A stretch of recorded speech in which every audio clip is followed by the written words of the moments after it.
Hi guys, welcome back to channel. இன்றைக்கி நம்ம பார்க்க போகிறது நாக சதுர்த்தி கதை தான். மதுராபுரி பட்டணத்தில் மதுரேஸ்வர ராஜாவுக்கு 7 பிள்ளைகளும் ஒரு பெண்ணும் இருந்தனர். பெண்ணின் பெயர் அன்னலக்ஷ்மி.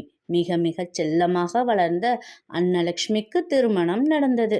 புகுந்த வீட்டிற்கு சென்ற அன்னலக்ஷ்மி அங்கு யார் பேச்சும் கேட்காமல், எந்த வேலையும் செய்யாமல், நீங்கள் பெயரளவுதான் பெரியவர்கள் என்று எடுத்தெறிந்து பேசினாள். ஒரு நாக சதுர்த்தி பண்டிகைக்கு முதல் நாளன்று அன்னலட்சுமியின் தாய் வீட்டில் அவளுடைய அன்னிகள் எள் உருண்டைக்கு எள் குத்தினார்கள். அந்த உரலில் முதல் நாள் இரவு ஒரு நாகம் சுருண்டு இருந்தது. அது விஷத்தை கக்கி சென்றது. தெரியாமல் உரலை கழுவாமல் எள் இடித்தனர்.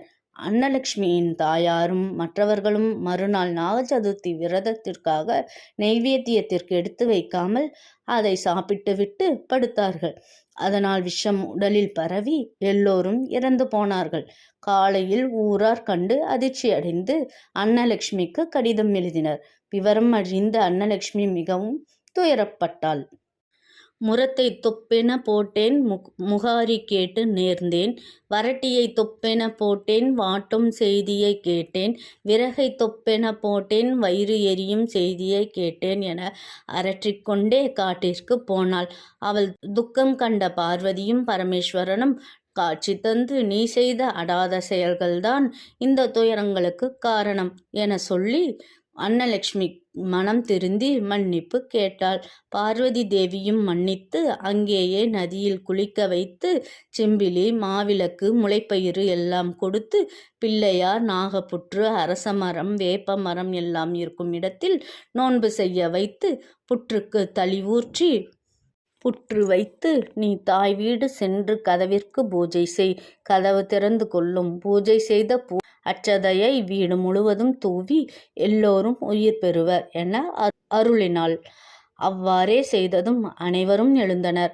பிறகு மறுபடியும் ஸ்நானம் செய்து நாக சதுர்த்தி பூஜை செய்து அனைவருக்கும் பூரண தாம்பூலம் தந்தாள். அந்த அதிசயம் கண்ட ஊராரும் நாக சதுர்த்தி நோன்பு இருந்து கேட்டவரம் பெற்று மகிழ்ந்தனர். சக்தி குறைந்தாலும் பக்தி குறையாமல், மறந்ததெல்லாம் மல்லிகை புஷ்பம், தந்ததெல்லாம் தாமரை புஷ்பம், சிதறியதெல்லாம் செவ்வந்தி புஷ்பம் என எங்களுக்கும் அருளி விஜயம் தருவாய் நாகராஜனே. உன் திருப்பாத கமலங்களுக்கு 1000 கோடி நமஸ்காரங்களை இந்த பூ அச்சதை மூலம் சமர்ப்பிக்கின்றேன். ஸ்ரீபாத சரணம் சரணம் நமாமி, ஸ்ரீபாத சரணம் சரணம் நமாமி, ஸ்ரீபாத சரணம் சரணம் நமாமி. இந்த கதையிலிருந்து நமக்கு கிடைக்கிற நீதி என்ன? பெரியவர்களை எடுத்தெறிந்து பேசக்கூடாது. எப்பொழுதும் சுத்தத்தை கடைபிடிக்கணும். தவறை உணர்ந்தால் தெய்வமே வழிகாட்டும்.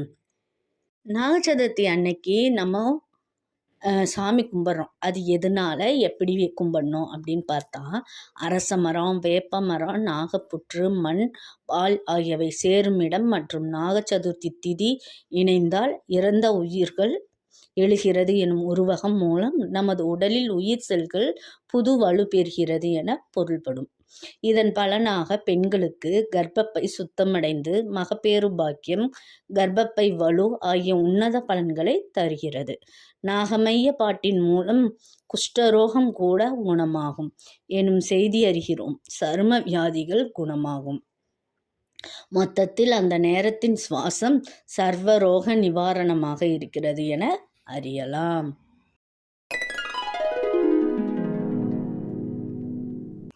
இந்த வீடியோ உங்களுக்கு பிடிச்சிருந்தா லைக் பண்ணி share, comment, subscribe to our channel. Thank you for வாட்சிங்.